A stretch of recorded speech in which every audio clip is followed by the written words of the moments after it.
नमस्कार दोस्तों, मैं हूं आशीष। स्वागत है आपको मेरे चैनल में।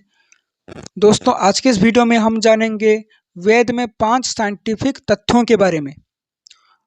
तो सबसे पहले मैं आपको बताना चाहता हूं कि आज के इस वीडियो में मैं आपको जो भी वेद भाष्य दिखाऊंगा वो सब के सब सायण आचार्य का वेद भाष्य से होगा, क्योंकि ये जो जाकिर नाइक के चेले हैं और साइंस जर्नी के जो लोग हैं, ये लोग सायण आचार्य के ट्रांसलेशन पर ज़्यादा उछलते हैं। तो आज के इस वीडियो में मैं सायण आचार्य के वैदिक भाष्य से ये सिद्ध करूंगा कि वेदों में कितना विज्ञान है। इसके पहले कि मैं टॉपिक में जाऊं, आप सबसे एक विनती है कि जो जाकिर नाइक जैसे लोग हैं ना, वो लोग अपने कुरान को साइंटिफिक प्रूफ करने के लिए अपना एड़ी चोटी की जोर लगा दिया है।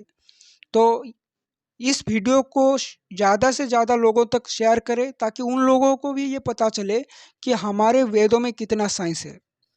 तो चलिए शुरू करते हैं।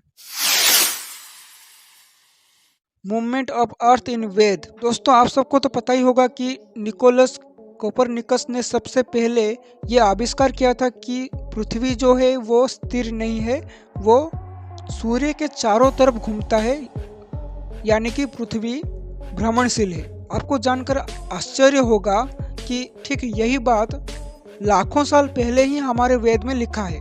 ऋग्वेद मंडल 5 सूक्त 84 और उसका मंत्र संख्या है 2। यहाँ पर लिखा है कि हे विचरण करने वाली पृथ्वी, स्तोता गतिशील स्तोत्रों से तुम्हारा प्रशंसा करते हैं। हे श्वेत रंग वाली, तुम घोड़े के समान गरजने वाले बादलों को दूर फेंकती हो। यहाँ पर आप ध्यान दीजिए, यहाँ पर पृथ्वी को हे विचरण करने वाली पृथ्वी कहा गया है, अर्थात कि पृथ्वी जो है वो विचरण करने वाली है, अर्थात पृथ्वी घूमता है। इसका उल्टा कुरान में अगर आप जाएंगे तो कुरान 35:41 में ये लिखा है कि अल्लाह ही रोकता है आकाश तथा धरती को खिसक जाने से, और यदि वो खिसक जाएं तो उन्हें कोई नहीं रोक सकेगा सिवाय अल्लाह के। मतलब कि यहाँ पर ये बताने का कोशिश किया जा रहा है कि अल्लाह ही रोकता है आकाश तथा धरती को खिसक जाने से। मतलब कि धरती खिसकता नहीं है, धरती स्थिर है। अगर अल्लाह ही सब कुछ बनाया है, धरती को बनाया, आकाश को बनाया, तो अल्लाह को तो ये पता होना चाहिए था कि पृथ्वी जो है वो भी घूमता है। तो अल्लाह ने क्यों नहीं बताया कि पृथ्वी घूमता है? वो नहीं हो पाएगा। लाइट ऑफ मून इन वेद। दोस्तों, आज साइंस हमें बताता है कि चंद्रमा का अपना प्रकाश नहीं होता, चंद्रमा भी सूर्य के प्रकाश से प्रकाशित होता है। ये बात भी हमारे वेदों में काफी साल पहले ही लिखा है। आप पढ़ेंगे यजुर्वेद अध्याय 18, उसका मंत्र संख्या है 40। सूर्य सुषमादायक है, चंद्रदेव सूर्य की किरणों से ही प्रकाश पाते हैं। अब वेद में पहले से ही ये बात लिखा गया है कि चंद्रदेव सूर्य की किरणों से प्रकाश पाते हैं, अर्थात कि चंद्र का अपना प्रकाश होता नहीं है, चंद्र भी सूर्य के प्रकाश से प्रकाशित होता है। वाटर साइकिल इन वेद। दोस्तों, वाटर साइकिल के बारे में कौन नहीं जानता, और वाटर साइकिल के बारे में आज जो हमें साइंस बताता है वो बात भी हमारे अथर्ववेद में काफ़ी साल पहले लिखा है। आप पढ़ेंगे अथर्ववेद 12:3-26। आकाश से आने वाले ये जल पृथ्वी की सेवा करते हैं तथा पृथ्वी से पुनः आकाश में पहुंचते हैं। ये पवित्र जल पवित्रता देने वाले हैं, ये जल हमको स्वर्ग की प्राप्ति कराए। तो यहाँ पर आप ध्यान दीजिए, आकाश से आने वाले ये जो जल है वो पृथ्वी से पुनः आकाश में जाते हैं। वाटर साइकिल के बारे में भी हमारे वेद में काफ़ी साल पहले ही लिखा गया था। इसी तरह एक और आप मंत्र देखिए, ये है अथर्ववेद 6:22-1।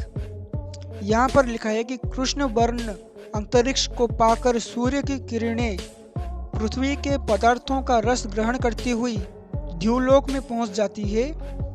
ये सूर्य की किरणें जल को सूर्य मंडल से वृष्टि के रूप में लाती है और बाद में धरती को जल से गीला कर देती है। इतना डिटेल में हमारे वेद में ये समझाया गया है कि किस तरह से सूर्य की गर्मी के कारण हमारे पृथ्वी में जो पदार्थ है उनमें से जो जल है वो बाष्प बनकर ऊपर को जाता है और वही जल बादल बनता है और वही जल बारिश के दौरान नीचे आता है। तो ये जो वाटर साइकिल का जो बात है, जो आज हमें साइंस बताता है, ये बात भी हमारे वेदों में काफ़ी साल पहले ही लिखा है। 7 कलर्स ऑफ सनलाइट। आप अगर गूगल में सर्च मारोगे कि सूर्य की किरणों में जो 7 रंग है उसका आविष्कारक कौन है, तो आपको पता चलेगा कि इसका आविष्कारक इसाक न्यूटन है। लेकिन आपको जानकर ये हैरानी होगी कि ये जो सूर्य के किरणों में जो 7 रंग होने वाला जो बात है, ये बात भी हमारे वेदों में लाखों साल पहले ही लिखा है। आप पढ़ेंगे अथर्ववेद, उसका कांड 7, सूक्त 112 और मंत्र संख्या है 1। कश्यप नामक प्रधान सूर्य से संबंधित 7 व्यापक किरणों वाले आरोग्य आदि सूर्य है। तो यहाँ पर देखिए साफ साफ लिखा है कि सूर्य से संबंधित 7 व्यापक किरणों वाले आरोग्य आदि ही सूर्य है। तो आज जो हमें साइंस ये बताता है कि सूर्य के किरणों में भी 7 रंग है, ये बात भी हमारे वेदों में लिखा है। Infinite death and rebirth of Cosmos. दोस्तों, आपको तो पता होगा कि हमारे सनातन धर्म में पुनर्जन्म का कॉन्सेप्ट है। सिर्फ व्यक्ति का पुनर्जन्म ही नहीं, बल्कि इस ब्रह्मांड का पुनर्जन्म की बात भी है कि ये ब्रह्मांड बार बार कोलैप्स करता है और बार बार बनता है।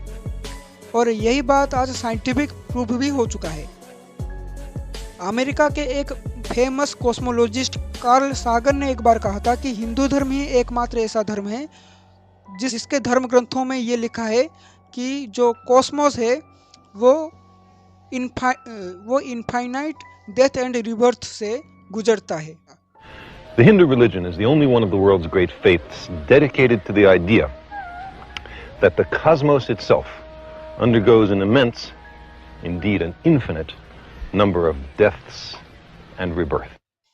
और यही बात हमारे वेद में भी आया है। आप पढ़ेंगे ऋग्वेद मंडल 10 सूक्त 190 और मंत्र संख्या 3। संसार को धारण करने वाले विधाता परमात्मा ने सूर्य, चंद्रमा, द्युलोक, पृथ्वीलोक, अंतरिक्ष लोक और अन्य लोकांतर को पूर्व सृष्टि में जैसे रचा था वैसे ही इस सृष्टि में रचा है, आगे भी रचना करेगा।